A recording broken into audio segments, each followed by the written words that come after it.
நான் என்னுடைய ஆசிரியர் இலக்கண வித்தகர் நமசிவாய தேசரிடம் படிக்கிற காலத்திலே இடையிடையே கொஞ்சம் வெளியில் போனால் தான் அது சுவையாக இருக்கும். படிக்கிற காலத்திலே நான் அவரிடம் ஒரு நாள் ஒரு கேள்வி கேட்டேன். அப்போல்லாம் ஒரு சேர் கூட கிடையாது. அவர் ஒரு சின்ன கோயில் பக்கத்திலே, அந்த பக்கத்திலே அவர் உட்கார்ந்துருப்பார், இந்த பக்கத்திலே நான் உட்கார்ந்துருப்பேன். நான் அவரிடம் கேட்டேன், ஐயா தமிழ் படிக்கிற முறை என்ன என்று கேட்டேன். தமிழ் படிக்கிற முறை என்ன என்று கேட்டேன். அவர் பெரிய அறிஞர், பேரறிஞர்.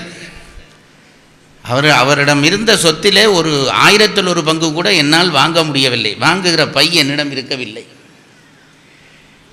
அவர் எனக்கு சொன்னார், தமிழ் படிக்கிற முறை என்ன என்று கேட்டவுடனே சொன்னார், முதலிலே அட்சரங்கள் படிக்க வேண்டும் என்றார்.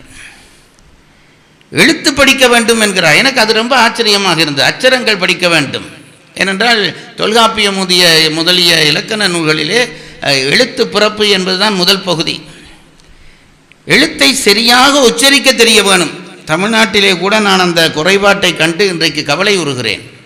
அட்சரங்களை சரியாக உச்சரிக்க தெரியவில்லை. அந்த அட்சர உச்சரிப்பு பழகாவிட்டால் அட்சர உச்சரிப்பை நாம் தெரிந்து கொள்ள முடியாது. அப்போ அந்த அட்சரங்களை சுத்தமாக உச்சரிக்க வேண்டும்.